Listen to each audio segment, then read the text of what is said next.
창조경제시대 대한민국 스타트업계 무한도전 쫄지 말고 투자! 예, 안녕하십니까. 코그니티브 인베스먼트 이호입니다. 네. 왜 시끄럽게 들려가지고 누가 같이 오셨나봐요. 네. 강제 동원했습니다. 예, 네. 여기 묻혔는데요. 다시 다시 인사드리겠습니다. 네. 코그니티브 인베스먼트 이호입니다. 네, 저는 세컨플랜의 홍준입니다. 네, 오늘 네. 멋지게 생기신 네. 미남분을 모셨는데 목소리가 되게 중요하세요. 네, 목소리 중요한데 보니까 쫄투 역사상 최초 부부 출연. 예. 네. 예. 하여튼 본인 소개, 회사 소개 좀 네. 부탁드립니다. 네, 안녕하세요. 누벤트 대표 김천식입니다. 네. 그 얘기는 잠깐 하고 넘어가야겠는데요. 그러니까 네. 부부 출연이라는 얘기가 네네. 한 3년 넘은 것 같죠? 3년 3년 전에 쫄투 초창기 시절에 초창기에 엄청 ODM이라고 ODM이란 뭐랄까요, 모바일 마케팅도 하시고 네. 예전에 팟게이트라고 굉장히 유명한 모바일 포털 앱을 만드셔서 굉장히 서비스를 잘하셨던, 지금 엄청나게 또 잘 되고 있는 지금 또 이제 에드픽이라는 서비스를 엄청 잘하고 계신 ODM의 안소연 안소연 이사님의 이사가 바깥분. 출연했었는데 네, 맞습니다. 남편분이 네. 요즘 덕분에 모시고 있습니다. 네. 잘 되셔서 아, 네. 예. 주말 일 열심히 하고 집안 네. 일 열심히 하고 있습니다. 네, 좋은 자세입니다. 네. 예. 먼저 회사 소개 간단하게 좀 아, 부탁드리겠습니다. 그 본인 소개, 회사명은 누벤트이고요. 누벤트. 네, 저희는 쉐어 앳이라는 서비스를 서비스하고 있습니다. 네. 저희 모델을 조금 어려워하시는 분들이 많은데 쉽게 설명을 드리면 오프라인에서 비용을 지불할 때 결제가 발생을 하는데요. 네. 그 결제를 가지고 소비자와 매장을 연결시켜주는 그런 서비스다, 이렇게 생각하시면 될 것 같아요. 더 어려워지는데요. 더 어렵나요? 좀 더 쉽게. 일단 저는 일단은, 누벤트는 예. 무슨 뜻인가요? 이거는 제가 지었는데요. 약간 뭐 영어도 아닌 것 같기도 하고. 맞습니다. 그 저희가 좀 영어로 된 이름 말고 네. 다른 이름을 좀 찾아보자고 하다가 저희가 이제 오프라인에 새로운 바람을 일으키겠다. 네. 새로운 바람에 대한 용어 중에 영어 말고 없을까 하다가 그 프랑스어로 누보 벤트라는 게 새로운 바람이라는 뜻인데 저희가 합성을 누보가 뉴라는 뉴 웨이브 뭐 이런 거 할 때 뭐 영어나 프랑스나 다 하고 보니까 다 알파벳이잖아요. 네네. 새로운 바람을 일으키는 회사 네. 누벤트. 그래서 그래서 지었습니다. 서비스를 좀 더 쉽게 쉐어의 해주시면 서비스를. 좋을 것 같아요. 저희가 그러니까 이제 실제 네. 그 사례를 들면서 설명하면 더 나을 것 네네. 같은데 앱이 있다면 그러니까 통상 이제 저희가 오프라인에 여러 가지 이제 매장을 찾거나 이제 맛집을 네. 찾을 때 뭐 블로그나 뭐 검색을 이용한다거나 뭐 여러 리뷰 서비스를 많이 네. 이용하는데요. 이제 저희가 그걸 보다 보니까 그 정보들이 실제 사실보다는 어떤 느낌이나 아니면 가보지 않은 사람들이 어떤 파워블로그 같은 분들이 작성을 하는 케이스가 많았어요. 사진빨도 있고. 그렇죠. 예.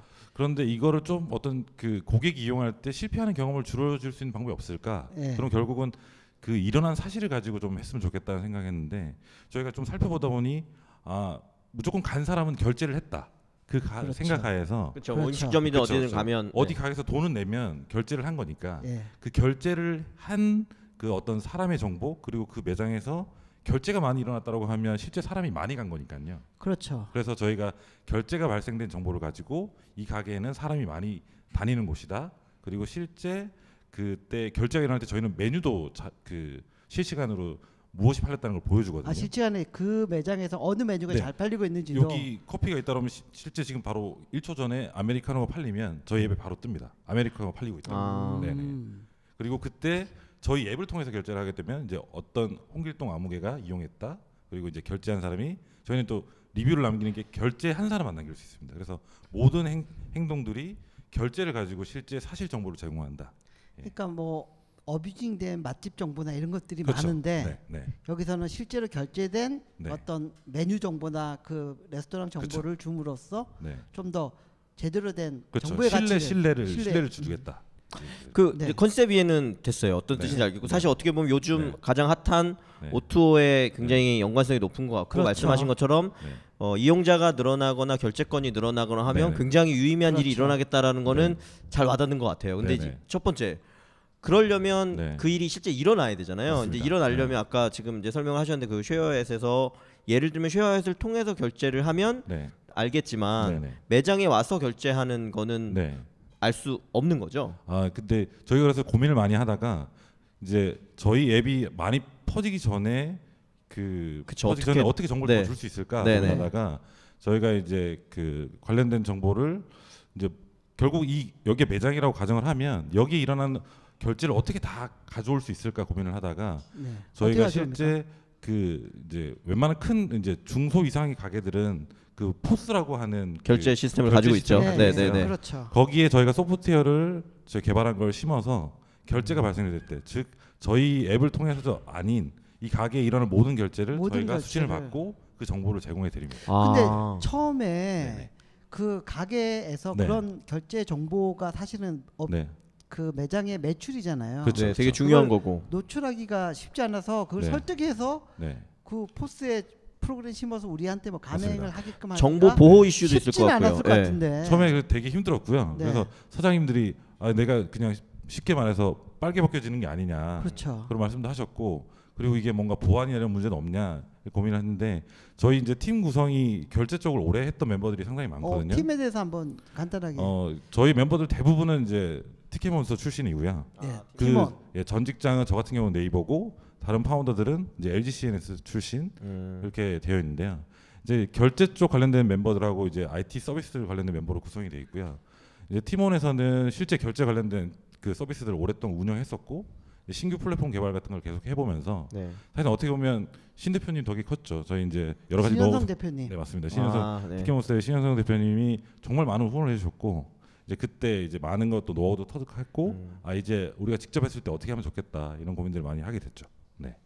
그럼 신 대표님은 밀어주고 나서 나간다고 했을 때 얻는 게 없잖아요. 열받는 직원이 나간다는데 밀어줘야 되는 통으로 나가는데. 오늘 제 얘기보다는 저희 와이프 얘기가 이제 신 대표님 얘기가 더 많을 것 같은데 그 사실 이제 나올 때는 되게 오래 걸렸고요. 이제 신 대표님이 안에서 해보는 건 어떠냐는 얘기도 많이 하셨고, 그런데 이제 마지막에 저한테 해주신 말씀은 저보다는 분명히 젊지만 사업을 상당히 잘하시고요, 상당히 똑똑하세요.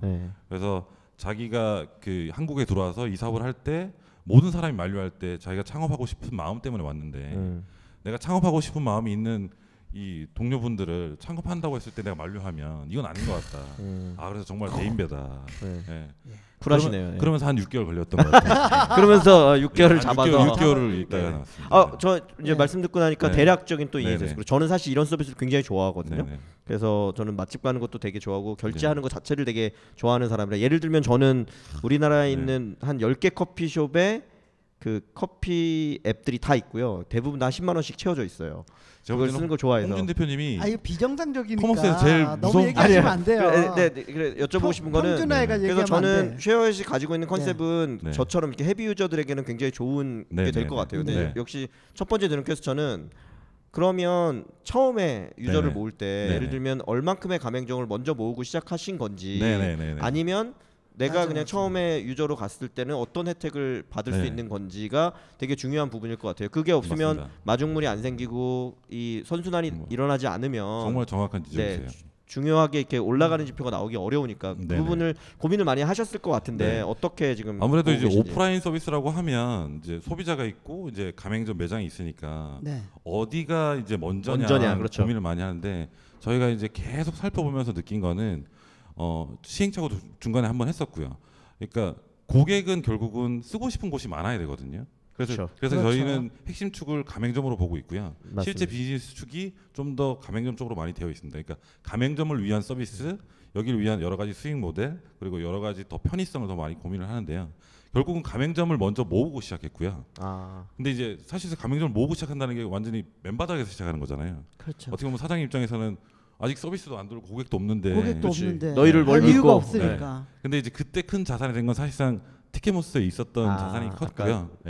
저희가 이제 로컬을 전체 담당하고 있었는데 뿐만 아니라 저희 영업도 했던 이제 파운더 중에 한 명은 실제 영업 본부장을 했었던 친구인데 그 친구가 어떻게 보면 기존에 알고 있었던 사장님들을 많이 찾아뵀죠. 저희가 이러이러한 그 어떤 비전을 가지고 새로운 형태의 서비스를 만들어 보려고 하는데 좀 믿고 한번 같이 해달라. 그래서 사실 그게 지금 홍대에는 상당히 많은 이제 가맹점이 있는데 초기에 고객들이 거의 한 명도 오지 않을 때 큰 어떤 그 불평이나 그런 말씀 없이 오랫동안 기다리셨던 그 가맹점 분들은 저희 거의 뭐 제가 볼 때는 자산이지 않을까. 정말 평생 동안. 그러면 이제 그걸 좀 말씀해 주시는 게 좋을 것 같아요. 이제 대략적인 예는 됐으니 그러면 그렇게 해서 말씀하신 네. 것처럼 작년부터 이미 시작하셔서 네. 숫자들이 나오고 있으니 뭐 네네. 가맹점이 어느 정도 수준이고 그렇죠. 예, 전체적인 지표나 숫자 중에 뭐 공개 가능한 네. 걸 좀 네. 얘기해 주시면. 그래서 이제 가맹점을 홍대부터 시작하고 최근에 서비스가 언제부터 시작이 된 거예요? 아, 구체적으로? 작년 실제. 6월 19일 날 저희가 안드로이드로 베타 서비스를 오픈했고요. 네, 6월 네. 아직 좀 어떻게 1년이 안 됐네요. 10개월, 11개월 정도. 근데 더 본격적인 거는 저희가 iOS를 출시한 11월 달이에요. 그때 이제 11월부터. 어떻게 보면 본격적인 서비스를 이제 시작했다고. 6개월 정도 예, 네. 됐다고 네네. 보는 게 맞겠네요. 그래서 가맹점 현재 확보가 가맹점은 저희가 1,400개고요. 1,400개. 네.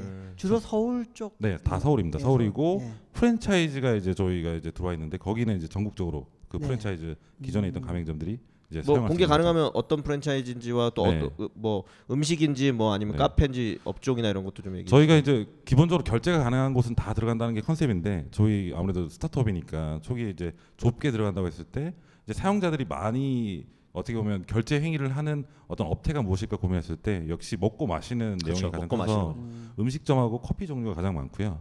특히나 이제 프랜차이즈 같은 경우는 3월달에 합류된 게 카페맨에 한 750개가 저희 들어와 있고요. 카페맨에. 네. 예. 그래서 카페맨 같은 경우는 저희가 처음에 고민을 되게 많이 했고 걱정도 많이 했는데 정말 충성 유저는 저희가 카페맨에 초기에 한 20일 동안 한 18번을 가더라고요. 그러니까 매일 가는 거죠. 그분은 제가 볼 때는 매일 가서 쓰는데 저희가 20일 중에 네. 18번을 네. 20일 중에 18일을 갔다는 네. 얘기네요. 근데 그분은 정말 왜냐면 카페는 평소에 점주의 가셨고 따님 이런 분 아닐까요?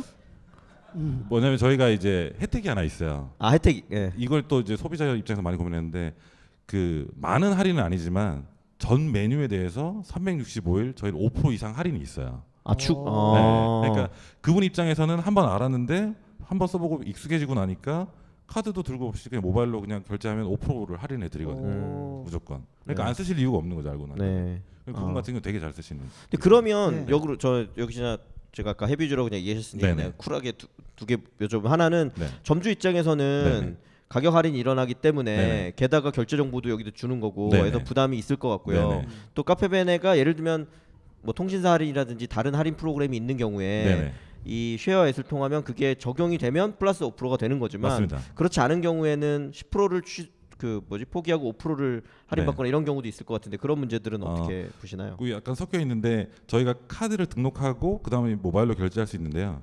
모든 카드 국내 모든 카드가 결제가 가능하고 그리고 할인도 받을 수 있는데 딱 하나 케이스 말고는 다 그 추가로 할인을 받을 수 있어요. 뭐냐면 청구 할인 케이스만 빼고는 청구 할인. 통신사 할인 모든 할인 다 저 중복적인 청구 가능. 할인이 뭐예요? 통신사 할인도 된다. 네. 청구 할인을 모르세요? 청구 할인 대단하시죠. 청구 할인은 엄청난 2만 원을 지금 결제하시면 결제는 2만 원을 했는데 네. 실제로 나중에 결제가 될 때 최종 카드사에 결정되는 금액은 10%가 할인된 18,000원이 되는 경우. 저희가 모셔 가야 될 것 같아요. 네. 전문가 수준에서 웬만한 커머스는 정말 네, 아니, 오케이. 그러면 저는 뭐 청구 네. 할인 빼고 그 정도면 그거는 괜찮은 것 같고요. 고객 네. 입장에서 아까 네. 말씀드린 점주 입장에서는 네네. 5%나 10%가 영업이익이 날 거가 할인되는 거잖아요. 맞습니다. 이 부분에 대해서는 어떤 네. 저희가 이제 그 가맹점한테 그 어프로치하는 그 포인트는 뭐냐면 이제 가맹점 입장에서는 기존의 어떤 여러 가지 그 마케팅을 하게 되면 사실상 비용들을 많이 쓰고 계시거든요.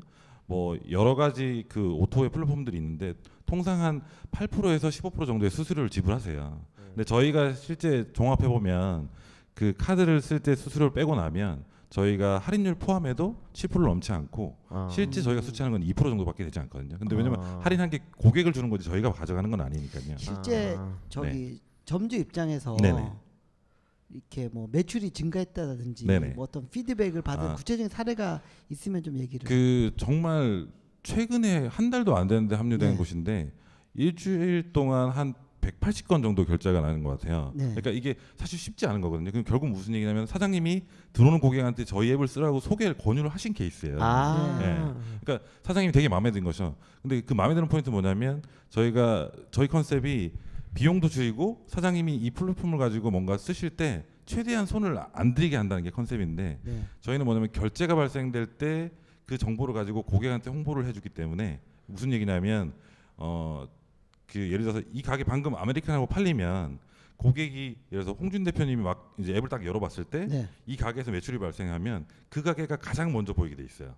그러니까 뉴스피드처럼 맞습니다. 피드가 쭉 있는데 결제 순서대로 저희는 그러니까 결제가 발생이 많이 되면 많이 될수록 정보를 많이 보내면 많이 보낼수록 고객한테 많이 노출되는 거죠. 자동 홍보가 될 수 있고. 자동 홍보가 되게 되고. 뭐 위치 기반으로 해서요, 아니면 위치 기반으로 돼 있습니다. 돼서. 근데 이제 저희 메인 하면 이제 큐레이션에서 개인화하는 것까지 하게 되면 좀 더 매칭되게 될 것 같고, 그리고 이제 저희 앱을 통해서 결제하게 되면 실제 어떤 사람이 얼마나 방문했고 어떤 메뉴를 먹고 이거 통계를 저희가 자동으로 또 제공해 드립니다. 그러니까 사장님 입장에서는 기존에 결제하던 행위를 저희 결제 행위로 바꿔주기만 하면 자동 홍보, 자동 고객 관리가 되는 거죠. 네. 그 어프로치로 저희가 이제 감행을 하는. 지금 앱 다운로드나 뭐 이런 수치는 이용자 쪽 저희는 정말 그 딱 한번 좀 고객을 빨리 모으고 싶다는 그 한번 행위 말고는 하지를 않고 있는데요. 오거닉하게 늘어난. 그냥 가게에서 저 비치한 부착물로 하는데 48,000건 다운로드 돼 있어요. 48,000건, 5만 다운로드 정도. 곧 이제 5만 다운로드 돌파할 것 같아요. 한 6개월 동안에 5만 다운로드는 뭐 적진 않은 수치인 거 같아요. 지금 잔존은 어느 정도? 잔존은 그래도 한 그때 이벤트 했을 때 저희가 한 2만 정도 들어와서 저희가 한 25,000에서 27,000 정도는 잔존돼 있습니다. 잔존 거의 반 이상. 어쨌거나 한 3만 명 정도가 이제 이용을 시작했다. 그렇죠. 정도로 보면 되겠네요. 지금 카바는 서울 지역만 카바가 되고 있나요? 아니면 그 말씀드렸던 것처럼 리테일 그러니까 일반 어떤 그 단일 가게 같은 경우는 서울권이고요. 서울에서는 좀 핫플레이스라고 하는 강남, 홍대, 역삼, 건대 해서 한 10개 지역 정도 될 것 같아요. 서울 10개 지역. 네. 그렇습니다. 저 또 궁금한 게 하나 생겼는데요. 제가 아까 말씀드린 것처럼 정말 저는 커피를 많이 마시기 때문에 커피 앱을 다 가지고 있는데 예전에 사실 그런 앱이 있기도 했고 저 그 생각이 되게 많이 들거든요. 예를 들면 이미 전국에 커피 매장이 8만 개가 있대요. 그리고 아시겠지만 그 8만 개 중에 몇만 개 정도가 거의 프랜차이즈 형태로 이미 뛰고 있고. 그래서 뭐 예를 들면 지금 말씀하신 것처럼 쉐어앳에서 그 프랜차이즈화된 음식점이나 어떤 뭐 카페를 좀 공격적으로 잡아 오시면 이용자는 자연스럽게 증가할 수 있을 것 같은데. 너무 정확하신데 제가 볼 때는 저희 CSO로 오셔도 될 것 같습니다. 데리고 가요. 제발 좀 데리고 가요. 되게 중요한 전략. 세컨 플랜 열심히 하겠습니다. 그 중요한 전략이 필요할 것 같아요. 왜냐하면 프랜차이즈는 말씀하신 것처럼 의사결정 구조도 되게 다르고 여기를 믿고 우리가 왜 들어가야 돼? 맞습니다. 뭐 아니면 뭐 카페 베네가 들어온 뭐 케이스를 얘기해 주신다거나 어떤 뭐 전략이나 그런 걸 가지고 계신가요? 그 카페 베네 같은 경우는 이제 앞에 다른 브랜드가 있긴 하지만 상당히 큰 브랜드인데 저희가 가서 어프로치했던 포인트는 이제 사실 프랜차이즈가 상당히 크고 그 최근에 이제 모바일 결제라든가 최근 트렌드를 따라가서 젊은 세대들을 이제 잡고 싶은 니즈가 충분히 있으세요. 그래서 멤버십도 있고 다 많으신데 저희가 얘기했던 건 딱 하나인데 뭐냐면 기존에 가지고 계신 멤버십은 그 브랜드를 온 사람만 알 수 있다. 근데 저희가 얘기 드리는 거는 이 브랜드를 오고 어느 다른 브랜드 이탈하는지 아니 근처 리테일 어디로 이동하시는지 그 정보를 저희가 제공해 드리려고 하거든요. 그게 가능한가요? 네, 가능합니다. 카페베네 와서 긁고 그 다음에는 스타벅스 가서 먹었어요. 네, 저희가 왜냐면 대신 전제는 다른 저희 가맹점을 갔다는 가맹점에 가면은 거기에서 먹었어요. 그러면 고객이 딴 데 가서 그 먹은 정보를 카페베네한테 주는 거예요? 그러니까 정보의 제공 수준의 정의는 필요한데요. 예를 들어서 카페베네에서 카페베네 입장에서 봤을 때는 뭐 저 김천식이라는 사람이 먹었는데 이 사람이 최근에 방문하고 있지 않아. 근데 경쟁 브랜드 어디서 먹고 있어. 또는 다른 쪽으로 가고 있어라는 정보를 드리겠다라고 말씀드린 거죠. 저희는 사실 이제 그 데이터를 분석을 하고 있고요. 그게 유저가 어디를 주로 가다가 어느 패턴에서 어디로 이동한다는 게 보입니다. 근데 그러려면 가맹점이 진짜 맞습니다. 다 퍼져 있어야겠네요. 그렇죠.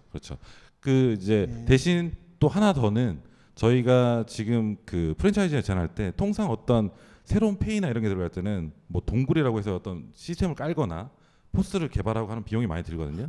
저희는 무료로 한 일주일 만에 오픈을 시킵니다. 요거는 저희만의 좀 노하우예요. 어떤 건가요? 공개 가능하시면 아까 결제 얘기하실 때 포스의 소프트웨어만 깔면 된다고 했는데 사실 포스라는 게 뭐 저도 사실 제가 예전에 또 약간 사업도 해봤었거든요.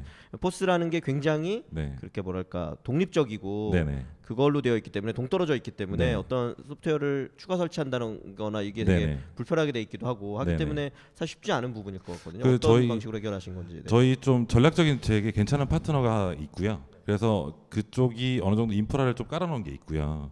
거기와 저희가 이제 서버 단으로 연결되어 있는 이제 어떤 비즈니스 구조가 되어 있어요. 그래서 본사의 의사결정이 나면 그 플랫폼을 타고 우리 서버랑 연결해서 바로 결제가 가능한 상태로 바꾸고요. 오히려 시간이 더 걸리는 거는 그 가맹점의 이제 통상 가맹점 관리를 슈퍼바이저라고 하거든요. 슈퍼바이저한테 저희 앱을 쓰려고 하는 고객이 왔을 때 이렇게 결제를 하시면 됩니다라고 하는 가이드가 내려가고, 그게 이제 고객 경험이 해치지 않게 하는 오히려 그 일정을 더 많이 소요하고요. 시스템은 사실상 저희와 제휴되어 있는 파트너하고 되어 있는 그 브랜드 같은 경우는 바로바로 들어가게 포스도 됩니다. 사실 종류가 되게 여러 개고 사업자도 되게 여러 개인데 거의 다 호환이 된단 말씀이신가요? 일단 리테일 같은 경우는 저희가 사실 국내 포스가 한 20에서 한 그 정도 된다고 하는데 저희가 사실 거의 대부분 다 테스트를 했어요. 그럼 저기 메뉴 결제 정보는 포스에서 긁고 오나요? 어디서 긁고 와요? 맞습니다. 포스에서 긁고 그렇죠. 오게 포스에서 줘야 되겠죠. 네. 또 궁금한 게 생겼습니다. 말씀하신 건 그러면 그러니까 프랜차이즈나 이런 건 전략적인 경험이 필요하신 것 같고 또 팀원 멤버들이고 하기 때문에 그런 부분에 있어서는 충분히 이제 어떤 노하우와 센스가 있으실 것 같다는 거는 맞는 것 같고요. 근데 결국은 이게 아까 이용자가 늘어나고 정말 더 큰 서비스 분명히 그걸 지금 바라시는 걸 거고, 근데 또 그걸 내서 큰 서비스가 되려면 역으로 작은 정말 그냥 뭐 음식점이라든지 맞습니다. 개별 소상공인 혹은 작은 음식점의 점주분들이 가입을 하시려면 그건 어떤 프로세스가 있나요? 자동 가입이 가능하다거나 뭐가 있어야 될 것 같은데요. 현재는 그 저희가 직접 찾아뵙고 서비스 설명드리고 한 분 한 분 가입을 시켜드리고 있고요. 근데 말씀하셨던 것처럼 포스이기 때문에 장점이 뭐냐면 포스는 사실상 인터넷 환경을 쓰는 PC랑 같아요. 그래서 저희가 이제 한 내년 초 정도는 저희 서비스를 가입하고 싶다라고 하면 포스 화면에서 URL을 입력하고 기본 정보만 넣으면 바로 서비스가 스타트 될 수 있도록 준비를 하고 있습니다. 그 포스가 아까 어디인 건지를 알면 이미 백단에서 서버 그 준비가 거의 대부분 다 돼 있습니다. 그러면 이제 인바운드를 자동화시키는 거죠. 참여할 수가 있다. 지금 비즈니스 모델은 어떻게? 기본적인 모델은 저희가 이제 쉐어웨이스로 결제할 때만 5%의 수수료를 수취하고 있고요. 그리고 저희가 4월 달부터, 그러니까 홍대 같은 경우 작년 6월부터 하셨던 분들은 저희가 이용료를 받고 있지 않았었는데요. 4월 달부터 신규로 가입하는 리테일 같은 경우는 저희가 원리 이용료 10,000원을 받고 있어요. 10,000원. 이게 기본 BM입니다. 원리 이용료면 그럼 아까 가맹점으로 들어오면 한 달에 10,000원씩 기본적으로. 맞습니다. 그러니까 결제가 될 때 자동으로 홍보되면서 어떻게 보면 결제 데이터도 받고 돈도 받고 있긴 한데 저희가 이제 더 많은 고객을 보내드리고 좋은 통계를 드려야죠. 지금 쉐어S로 그 결제되는 거래 규모가 건수나 뭐 그런 거 어떻게 변화가 가장 중요한 지표인 것 같고요. 성장이 어떻게 되고 있는지. 뭐 저희 뭐 투자하셨던 분들도 그렇고 투자를 고민하시는 분들도 많이 이제 물어보시는데 첫 번째는 가맹점 수고 그다음에 거래액인데 거래액이 사실상 한 11월 달 iOS 오픈 작년에 했을 때 조금 그 빠르게 성장하지는 못했어요. 그래서 이게 왜 그런가 많이 고민하다가 저희가 얻어낸 포인트는 결국은 그 애매하게 그냥 그 적은 고객들한테 홍보할 필요 없이 저희 가맹이 되어 있는 곳을 그 아직 쉐어웨이스에서 써보지 않은 사람들한테 노출하는 게 가장 효과적이더라고요. 그 전략이 먹혔고 저희가 2월 달부터 쭉 30%씩 성장해서 지금 계속 성장하고 있고요. 저번 달 4월 달 같은 경우는 8,300만 원 정도 거래액이 됐고 이번 달은 한 1억 1,000만 원 정도 거래액이 돌파할 것 같습니다. 어떻게 보면 거래액이 작을 수도 있고 뭐 애매할 수도 있는데 결제건 한 건이 객단가 한 10,000원 정도로 생각하면 결제건이 6-7천 건이 되는 거거든요. 그래서 적지 않은 숫자라고 저희가 생각하고 있어요. 그러면 이 서비스의 본질은 뭐로 봐야 되나요? 네. 이게 자꾸 헷갈려지거든요. 이게 결제가 핵심인지 아니면 데이터가 핵심인지 뭘로 봐야 되나요? 사실 저희도 하면서 이제 더 명확해지는 것들이 있는데요. 저희가 시작할 때 왜 시작하게 됐나 생각해 보니까 사실 저희가 이제 오프라인 사장님들을 많이 만났고 그걸 사용하는 사용자들 많이 봤을 때 결국은 그 사장님하고 소비자는 그 손해를 많이 보시면 안 될 것 같아요. 무슨 얘기냐면 어떤 플랫폼을 통해서 이용하는데 경험이 되게 나쁘거나 아니면 사장님 입장에서 많은 비용을 들여서 써야 된다고 하면 좋은 것 같지 않아서 기본적으로 생각하는 비즈니스 모델은 저희가 운영을 최소한으로 돌릴 수 있는 비용으로 BM을 맞추고 이제 아마 뭐 예상이 될지 모르겠지만 그 발생된 결제 데이터에 어마어마한 데이터가 들어있거든요. 뭐 쉬운 예로 하면 저희가 이제 주류사하고도 지금 데이터를 얘기하고 있는데 홍대의 그 어떤 그 지역에서 저희 뭐 수나리 특정 상품 얘기해도 모르겠는데 괜찮습니다. 그런 걸 저희 많이 말씀해 주시기 원하고 있습니다. 혹시 제휴가 들어올 수도 있으니까. 수나리 롯데죠, 롯데. 그 수나리 처음처럼이라고 하는 칵테일 소주가 나왔는데 이게 갑자기 저희 메뉴 데이터에서 없다가 등장하더니 튀겨 올라가더라고요. 근데 사실 주류사 같은 경우는 3개월에서 6개월 전에 데이터를 그 어떤 마케팅 근거로 컨설팅 업체한테 몇 억씩 들여서 돈을 들여서 그 데이터를 보고 판단하시거든요. 네, 리얼타임으로 저희 리얼타임으로 바로 보고 바로 보여줄 수 있는 매장에서 판매 데이터들이 그쵸. 넘어온다. 심지어는 어느 매장에 그 해당 업체의 주류가 들어가 있다, 안 팔린다, 팔린다 이런 것들을 알 수가 있게 되는 거죠. 예.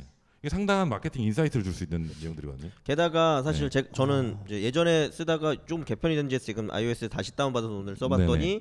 말씀하신 것처럼 일미 회원 가입을 받을 때 상세한 개인 정보를 받고 있거든요. 그럼 아까 말씀하신 순하리를 20대가 먹는지 30대가 먹는지 40대가 먹는지 여자분이 먹는지 남자분이 먹는지 아니, 근데 누가 몇 병 먹는지까지도 메뉴 정보에 소주, 맥주로 돼 있지 순하리 뭐 클라우드 이렇게 안 돼 있잖아요. 그래서 저희가 이것도 이제 좀 고민했던 건데 역시 술 얘기 나오시니까 역시 얘기하잖아. 그래서 처음에는 딱 봤더니 메뉴를 그렇게 많이 등록을 해놓으시더라고요. 그렇죠. 그래서 저희가 가맹을 할 때 사장님들께 이제 메뉴를 분리해달라고 요청을 드리고요. 그렇게 해드리고 저희가 그것도 결국은 사장님이 또 수고로움을 해야 되니 저희가 포스를 많이 만지다 보니까 소프트웨어로 자동으로 메뉴를 바꿔줄 수 있게 저희가 그것도 개발을 하고 있어요. 이게 데이터로서의 의미를 가지려면 이게 분류가 잘 돼 있어야 되거든요. 그러면 실제 그러면 그런 데이터가 판매되는 사례가 있어요? 이 결제 데이터나 지금 곧 계약이 될 것 같고요.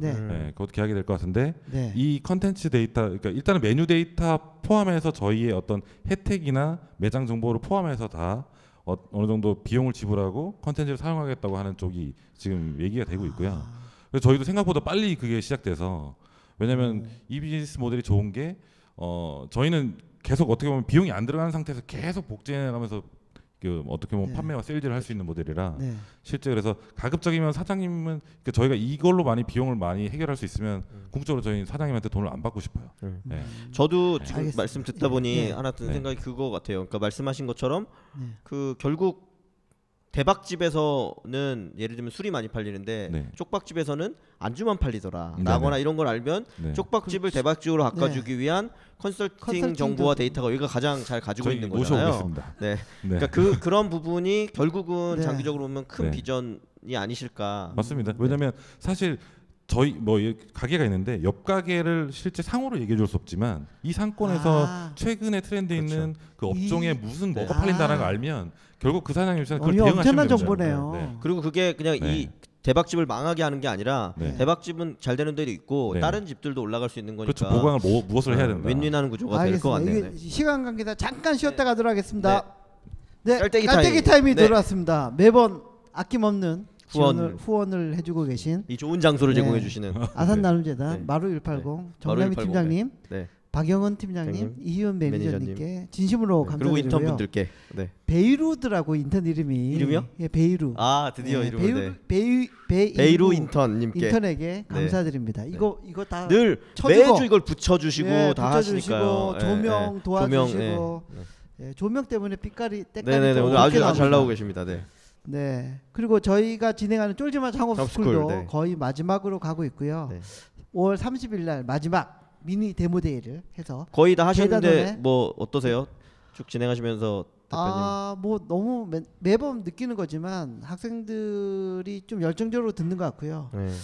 뭐 하면서 보람 많이 느낍니다. 저도 사실 그 강사로 인바이트 해주셔서 이번에 강의를 하나 했는데 말씀하신 것처럼 정말 다양한 연령층에서 이제 정말 창업을 했으면 좋겠다라는 열기가 예전보다는 더 되게 다양한 층으로 확산됐구나가 느껴지더라고요. 그래서 더 책임감을 느끼고 더 준비를 해서 열심히 더 좋은 콘텐츠로 앞으로도 더 좋은 콘텐츠로 해야 되지 않을까 하는 생각이 들고요.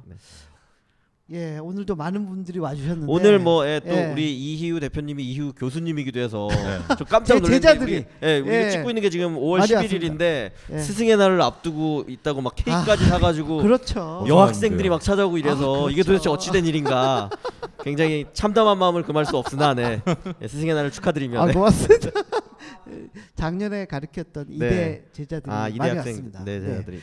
첫 번째 질문을 받아볼까요? 첫 번째 질문부터 받아보도록 하겠습니다. 안녕하세요. 이화여대 제자 김성아입니다. 제자. 질문까지 맡기셨군요. 다름이 아니라 저는 처음에 쉐어잇이라는 서비스를 강남역에 있는 어떤 식당에서 딱 봤었는데 이게 네네. 뭐 하는 서비스인지 제목만 들었을 때는 좀 이해가 안 됐었거든요. 그래서 혹시 이름은 어떻게 짓게 되셨고 그 의미는 어떻게 되는지 궁금해요. 그러니까 쉐어잇 하면 이 서비스가 딱 안 떠올라요. 왜냐면 저는 사실 누벤트도 되게 어렵고 쉐어잇도 좀 어렵고 그리고 쉐어잇을 말씀하신 것 좀 듣는 순간 예를 들면 아까 뭐 입간판 이런 얘기 하셨는데 그걸 딱 보면 이게 그런 느낌 이런 지금 말씀하신 느낌이 들진 않아요. 로고도 잘 안 어울려. 맞아요. 뭐 그렇게가 너무 우리가 저희 브랜드를 담당하고 디자인을 담당하고 있는 이사분이 좀 큰일이네요. 뒤에서 당황스러워하고 계신 것 같습니다. 저희가 사실 이 서비스명을 지면서 회사가 끝날 뻔했고요. 한번 회사가 박살이 날 뻔했는데. 그래요? 이거 대판 싸워가지고. 대판 싸워가지고. 근데 저희가 생각하니까 좀 추상적으로 좀 지은 것 같긴 해요. 원래 이제 의미는 그런 그 어떤 매장을 장소라고 보면 그런 장소의 정보를 공유한다, 제공한다고 해서 쉐어 S는 뒤에 장소니까 로케이션이니까. 근데 제가 보니까 저희만 좀 이해하기 쉬웠고, 좀 그런 느낌이었고, 저희 안 그래도 저희가 지금 2.0을 좀 준비하면서 그 브랜딩과 여러 가지 그 저 서비스명 심지어 서비스명까지도 좀 더 좀 직관적으로 할 수 있게 하는 걸 좀 고민하고 있습니다. 덧붙여서 저기 맨날 쉐어잇 앞에 붙잖아요. 노조라고 만드네.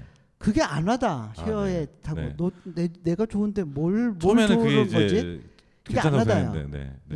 왜 그걸 쓰게 됐어요? 저희 이제 마케팅하는 인턴 친구가 이제 그걸 잡았을 때 의외로 또 저희가 운영하고 있는 페이스북에서는 반응이 좋아가지고 근데 저희가 너무 극소수한테만 반응을 얻다 보니 이게 다 좋은 줄 몰랐고 그러니까 의미는 실제 고객한테 안 쓰면 바보고 사실상 쓰면은 되게 좋다라는 뜻으로 이제 지은 건데.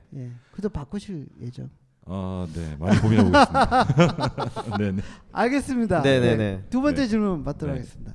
네, 안녕하세요. 출판 큐레이션 서비스로 진행하고 있는 책거리 2.0의 명령서입니다. 맨날 바뀌어 이름이. 맨날 앞에를 준비해 오세요. 앞에 말을 준비해 오시는데. 저거 먼저 피해를 엄청나신데. 네네. 다름이 아니고 지금 아까 말씀하신 것 중에서 이제 데이터 게더링 얘기를 하셨는데요. 사실 외국 같은 경우는 데이터 게더링이 되게 활성화되어 있어요.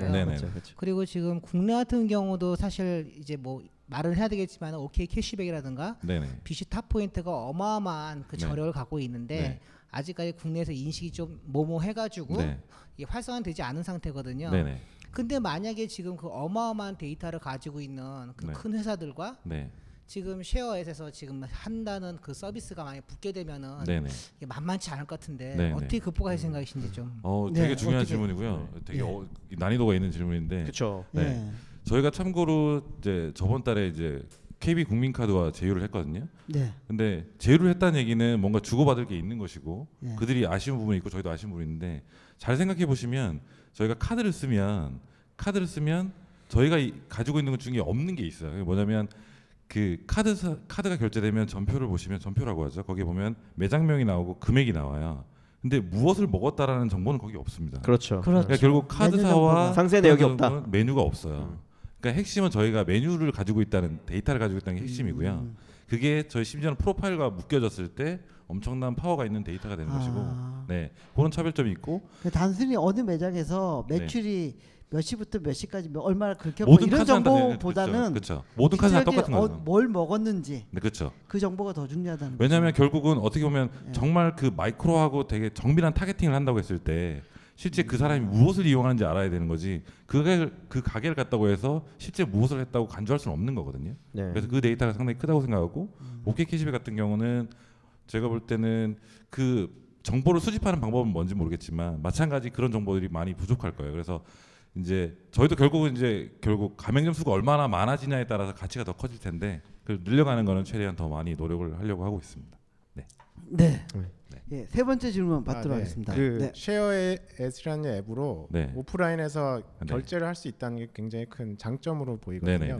그래서 실제 그런 오프라인 결제를 어떤 프로세스로 하는지 궁금하고요. 그런 과정에서 어떤 이슈나 문제점이 있으면 어떤 건지 궁금하고. 실제 결제가 어떻게 이루어지나요? 그리고 저도 그것도 궁금했어요. 그러니까 결제를 제가 예를 들면 저희 가야겠다 하고 5분 전에 하고 가는 건지 아니면 무조건 매장 들어가서 잠깐만요 하고 그 앞에서 이렇게 결제를 하는 건지 많이들 물어보시는데 아니면 쉐어잇 되세요라고 물어보고 나서 이걸 해야 되는 건지. 그렇죠. 저희가 결제가 이제 잘 되고 있는 매장 같은 경우는 이제 가면 제일 처음 질문하신 것 분처럼 쉐어회식 사용 가능하다고 이 팜플렛이 붙어 있고요. 네. 네. 그러면 이제 저희가 그 절차는 기본적으로 이제 회원가입하고 카드 등록하는 절차가 있는데 끝나고 나면 그냥 그 매장에서 정보를 열고 밑에 결제라는 버튼이 올라와 있어요. 열고 저희가 카드 모양인데 그걸 밀면은 비밀번호를 4자리 누를 수 있거든요.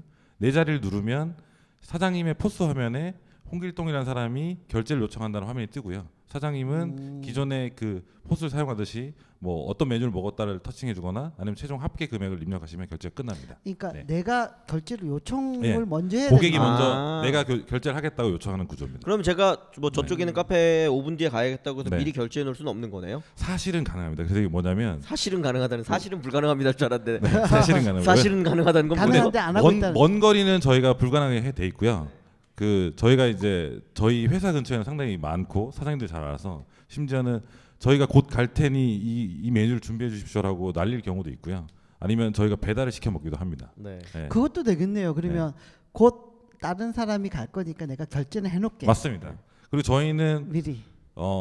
저희는 그 예를 들어서 그 희우 대표님이 이제 따님이 쉐어웨이를 쓰겠다고 했을 때 희우 대표님의 카드를 등록해 주셔도 됩니다. 심지어. 네. 그 왜 제가 여쭤봤냐면요. 추가 질문 좀 드리면 실제로 스타벅스가 사이렌 오더를 그렇게 하는 거잖아요. 그래서 예를 들면 우리 빌딩 1층에 스타벅스가 있으면 7층에 일하는 직원이 시켜놓고 2, 3분 있다 일부러 내려가기도 하고 그다음에 저 같은 경우는 뭐가 있냐면 제 와이프가 죽을 좋아해서 가끔 죽을 먹는데 제가 집이 용인 수지다 보니까 집 앞에 죽집이 있는 거예요. 근데 아시겠지만 죽은 만드는데 10분 넘게 걸리거든요. 맞습니다. 그래서 늘 신호등 걸려서 5분 전에 전화를 해서 야채죽 좀 준비해 주세요라고 얘기하고 가서 이제 차를 비상등을 켜고 와이프가 죽을 가져오는 죽이 다 되면 죽 됐습니다. 예, 그러니까 왜 근데 그게 뭐 하긴 하지만 왜 불편하냐면 말씀하신 것처럼 사실 점주님 입장에서는 전화로 그냥 믿고 죽을 만들어야 되는 상황이고 우리 입장에서는 어쨌거나 미리 뭐 결제를 하든 뭐든 하든 떳떳하고 명확할 수 있는데 그렇지 않은 상황이어서 되게 불편한 걸 해결할 수는 있을 것 같다는 생각이 드는데 그게 이제 최근의 컨셉에 이제 프리 오더라고 하죠. 그쵸. 미리 선주문을 하고 하는 그런데 그렇게 구조를 만들 수 있고요. 이제 프리 오더 같은 경우는 좀 업종에 제한이 있습니다. 뭐 말씀하신 거 죽이나 커피 테이크아웃이나 이런 건 되는데 아직까지 한국에서 문화에서는 어느 정도 그 가서 소비하고 마지막에 지불하는 구조라서 죽될 수 있거든요, 진짜. 자꾸 아재처럼 이러시면 그 하나 더 말씀 거기서 제가 여쭤보고 싶은 건 뭐냐면 그래서 예를 들면 스타벅스 같은 경우는 사이렌 오더를 시스템화해서 실제로 그 일하는 그 종업원들이 오더가 들어왔으면 명확히 알 수 있도록 해놨는데 그런 장치가 있는 건가요? 예를 들면 제가 그냥 사장인데 어디 조그만 음식점에 제가 음식을 지금 만들고 있어서 포스기를 못 보고 있으면 얼러트를 받을 방법이 없는 걸 거 아니에요? 저희가 그래서 어떻게 되어 있냐면 저희가 포스도 그 화면에 어떤 사람이 결제 요청을 했다는 걸 보여주지만 저희가 사장님용 모바일 포스도 있어요. 그래서 사장님이 사실상 주머니에 넣고 있으면 푸시를 받을 수 있게 되어 있고요. 그래서 그런 게 많은 집은 그런 방식으로 그래서 포스가 없어도 쓸 수 있고요. 이제 질문하셨던 것 중에 이슈를 얘기했는데 좀 비슷한 얘기인데 아까 얘기한 것처럼 이제 먼 거리에서 결제할 수 있는데 이게 자칫 잘못하면 어뷰징이나 쓸데없는 콜이 들어올 수 있는 거거든요. 그렇죠. 그래서 저희가 그 결국 스타벅스 사이렌 오더도 고주파를 이용한 어떤 매장의 어떤 인식을 한 상태에서 작동하게 돼 있어요. 그래서 저희가 쉐어잇을 깐 휴대폰을 그 스마트폰을 들고 있는 사람이 어떤 공간에 들어왔을 때 결제가 가능하도록 하는 그 부분을 개발을 하고 있고요. 그거를 통해서 실제 이제 아직 주문하지 않아도 나의 고객이 왔다. 어떤 걸 레디한다. 심지어는 이 사람이 어떤 걸 잘 먹는 사람이니까 이런 걸 추천한다. 이런 부분까지 고민을 같이 해보고 있습니다. 뭐 마지막 질문 하나 더 들어왔는데요. 그 향후 전략에 대해서 궁금해서 지금 질문을 드리는데요. 사실 가맹점에서 지금 그 가맹비를 그 월 단위로 수취하고 있는 BM 모델을 가지고 있는데, 근데 결과적으로 나중에는 가맹점한테 수치를 안 하고 향후 그 백단에서 그 데이터 사업으로 이제 그 BM 모델을 가져가려고 하는데 아까 말씀하셨듯이 주류사를 일단 대표적으로 말씀하셨잖아요. 혹시 그 외 다른 것들이 있는지? 술 말고. 약간 대위 성격이 좀 많아서. 왜냐면 이 딜은 이제 되면 되게 큰 거고 안 되면 이제 그러라서 지금 술 말고 했던 게 뭐였더라? 아주 갑자기 생각이 안 나요. 막 뭐였는지. 술 말고 뭐가 있을까요? 데이터로서 가치가 있는. 데이터로 가치 있는. 네? 예. 제가 그걸 놓치고 있었네요. 매장. 야, 하여튼 이거 짜고 치는 것 같아서 그렇지만 하여튼 예, 말씀하십시오. 최근에 이제 정식으로 이제 그 요청이 온 건데 이제 사실상 여러 군데 되셨어요. 뭐냐면 이제 소상공인용 대출이 상당히 비즈니스가 있고 이미 이제 비즈니스가 어느 정도 있는 걸로 알고 있고 최근에 이제 P2P 형태로 해서 P2P 랜딩이 많이 뜨고 있죠. 저희 모델의 좀 장점이 뭐냐면 매장이 어느 정도 메뉴가 팔렸다라고 하면 이 매장이 그 어떤 매출이나 매출 캐파를 어느 정도 판단할 수 있는 부분이 있고 하게 되죠. 저희 그 쉐어에서 이용해서 결제를 하면 정산을 할 돈을 저희가 들고 있어요. 이 얘기는 뭐냐면 먼저 카드 선결제를 여기서 해주는 거니까 저희가 카드를 결제된 걸 저희가 들고 정산을 해주는 거거든요. 그러니까 뭐냐면 신용도도 판단할 수 있고 그 어떤 발생된 비용에 대한 리스크 RM이라고 하는데 그런 거를 저희 모델에서 자동으로 해결할 수 있는 룸이 있다 보니 그 비즈니스 모델로 해서 어떻게 보면 이제 P2P 대출을 자동으로 신용 평가를 하고 뭔가 해보자라는 그런 니즈가 얘기가 있는데 소상공인들에 대한 신용 평가 및 뭐 매출 평가 이런 것들을 매출 정보를 갖고 있으니까. 이 얘기를 하고 보니까 이걸 갖고 있으니까. 대회비를 얘기하는 것 같네요. 대회비는 이제 보면요, 쫄때 나오신 분들 보면 대회비를 여기서 얘기하고 그 대회비가 되기 전에 빨리 실행하시는 게 중요한 답이라고 보고. 저는 아까 질문 듣다 보니 하나 또 생각이 들었는데요. 그 말씀하신 거 그러면 역으로 결제를 했어요. 근데 그냥 뭐 아메리카노 3잔 먹으려고 했는데 갑자기 친구가 바꾼 거죠. 그래서 뭐 카페라떼로 바꿔야 돼. 그럼 3잔을 아메리카노 값을 결제했는데 뭐 차익이 발생한다거나 취소해야 된다거나 수정해야 한다거나는 지금 실시간으로 가능한 건가요? 네, 바로 가능합니다. 어떻게 하나요? 그 사장님의 포스 화면에서 취소를 하실 수 있게 되어 있어요. 그러면 쉐어에서 결제된 거를 그 점주 사장님께서 취소할 수 있도록. 그러니까 결제도 하시고 취소도 하고 재결제도 할 수 있고. 네, 맞습니다. 그러면 지금 쉐어의 서비스의 가장 큰 경쟁자는 어디라고 볼 수 있어요? 좀 질문을 받을 때마다 많이 고민을 하는데요. 티몬인가요, 티몬? 아닙니다. 티몬 신 대표님 같은데. 신 대표님 사랑합니다. 스타벅스의 사이렌 오더. 오히려 어떻게 보면 저희가 궁극적인 모델은 그 스타벅스 외에 스타벅스를 꿈꾸는 뭐 프랜차이즈나 가게들에 다 그런 걸 만들어 준다는 개념인데 시럽 월렛 뭐 이런 건가요? 근데 사실상 또 시럽 같은 경우는 어떻게 보면 포커스가 좀 다르죠. 포커스가 다르거든요. 좀 가벼운 혜택을 많은 곳에 쓸 수 있게 하고 좀 약간 1+1 개념의 그런 거고 그래서 좀 다른데 좀 저희가 딱 맞는 경쟁자라고 하는 쪽은 네이버 페이인가요? 그것도 아닌가요? 네이버 페이도 사람인데 왜냐하면 저희가 제휴를 해야 할 수도 있기 때문에 경쟁자로 생각하지 않고요. 상당히 우호적으로 생각하고 있습니다. 그러니까 경쟁자가 그러니까 서비스가 유니크한 게 있으니까 경쟁자가 어딘지가 딱 떠오르진 않아요. 그만큼 모델이 어렵다는 얘기도 될 수도 있는 거죠. 그러니까 그 말 오늘 쭉 얘기해 주신 걸 들으니 그런 부분이어서 그런 것 같아요. 그러니까 대부분 저희가 볼 때는 B2C를 보고 맞습니다. 이용자들에 대한 어떤 밸류와 혜택만 보는데 오늘 얘기를 쭉 듣다 보니 누벤트가 그러니까 쉐어잇이 가지고 있는 장점은 이 실제 점주분들 혹은 소상공인 분들의 밸류를 극대화시킬 수 있는 부분이 있기 때문에 사실 그런 B2B 부분에 대해서는 뭐 저나 유 대표님이 많이 아는 부분이 없기 때문에 딱 역으로 저는 말씀 듣다 보니 뭐 통합 포스 이런 거로 돼서 포스 회사들이 나중에 경쟁자일 수도 있을 영입 대상 이름입니다, 진짜. 그런 그러니까 B2C보다는 B2B에 치중하고 있다라는 정도로 이해하면 맞지 않을까라는 생각이 드네요. 정확하세요. 그러게요. 뭐 직원이나 지금 임직원 수는 총 16명입니다. 월 어느 정도 오늘 비용이 많이 쓰고 계실 거예요. 비용이 월 버닝이 월 버닝이 한 7천만 원 정도. 7천만 원. 투자를 작년에 받으셨잖아요. 네, 저희 서비스를 6월 19일 날 베타를 런칭했는데 6월 23일 날 돈을 받았습니다. 그럼 BM을 가지고 거의 투자를 팀 멤버나 BM 그러니까 서비스 그렇죠 맨파워나 한 30분 만에 결정을 하셨던 것 같고요. 그러니까 이제 이미 좀 여러 가지 그런 쪽에 관심이 있어 하셨고 보시고 그러니까 저희 뭐 파운더들 그리고 뭐 가지고 있던 커리어 그리고 얘기하는 내용들 보시고 판단해 주셨고요. 정말 많은 걸 지원해 주시고 도움을 많이 주고 계세요. 그래도 그렇죠. 뭐 투자를 많이 받으신 게 아니면 맞습니다. 돈이 더 필요하시다거나 그때 뭐 이미 공개되어 있는 내용이라서 4억 정도를 투자 받았고요. 다행히 이제 저희가 또 잔재주가 조금 있는 게 이제 잔재주 그 결제 쪽 하는 친구들이 오랫동안 공공 사업에 관련된 거 많이 하다 보니까 저희가 정부 지원 과제로 좀 많이 좀 이렇게 혜택을 본 게 있고요.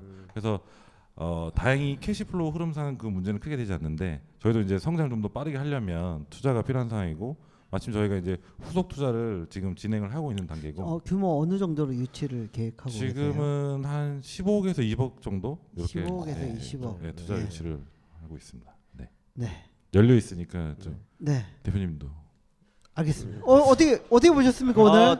일단 저는 그러니까 제가 투자를 하는 사람은 아니기 때문에 제가 금액을 말씀드리기 어려울 것 같고 서비스나 의견을 여기 대해서 저는 좀 그 색다른 면이 있었던 것 같아요. 저도 아까 결국 이 모델이 크면 아까 질문에서 나온 것처럼 그렇게 해서 우리나라에 2천만에서 3천만을 모았던 OK 캐시백도 결국 포인트 주고 하다가 결국은 지지부진했는데 여기서 뭐가 있을까라는 생각이 약간 들었거든요. 근데 OK 캐시백이야말로 정말 B2C거든요. 이용자에게 혜택을 줘서 뭔가를 하겠다였는데 B2B의 느낌이 많이 있고 거기서가 뭔가의 밸류를 찾는다고 하면 저는 의미는 있지 않을까라는 생각이 들었고요. 다만 그리고 그 상세 전략이나 이런 것들도 이미 팀원에서 충분히 경험하신 멤버들이 많고 해서 경험적으로는 되게 좋았는데 이제 그래도 핵심은 이게 돌아가려면 제 생각에는 아까 몇만 정도 수준이라고 얘기하셨지만 몇십만도 아니고 최소 1,200만 명 정도가 쓰는 앱이 되어야만 그 다음에 정말 유의미한 아까 말씀하신 것 미래의 청사진들이 이루어질 수 있을 것 같아서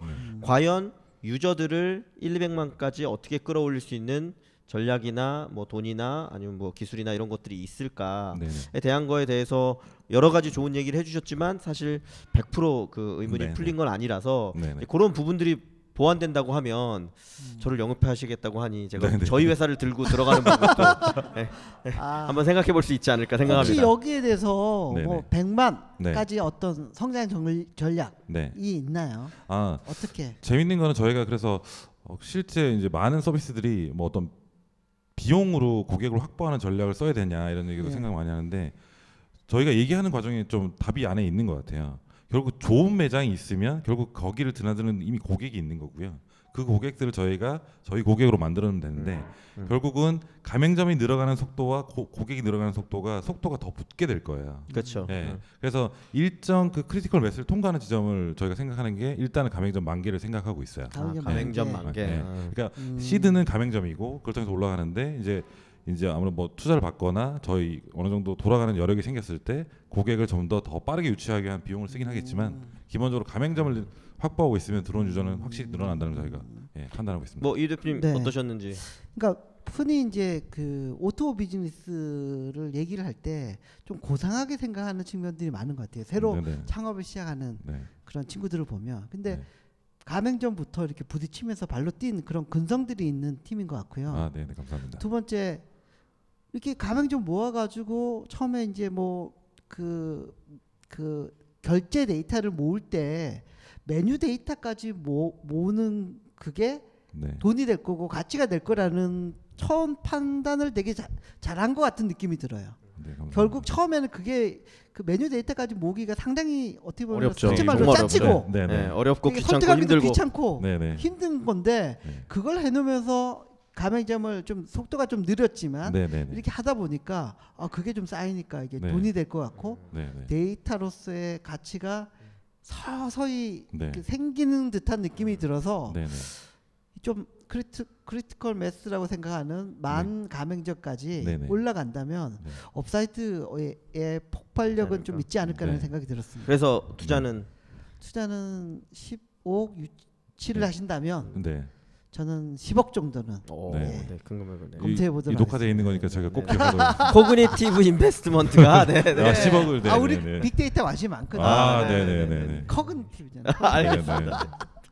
저희가 매출로 보여드리겠습니다. 혹시 마지막으로 하고 싶은 말씀 있으면 하고 마치도록 정말 하겠습니다. 어떻게 보면 그 서비스 런칭하고 좀 특이한 컨셉이다라고 해서 인터뷰도 많이 했고 이제 돼 있는데 실제 이제 얘기를 하면서 하다 보니까 저도 정리가 되는 게 있고 되게 괜찮은 시간이었던 것 같고요.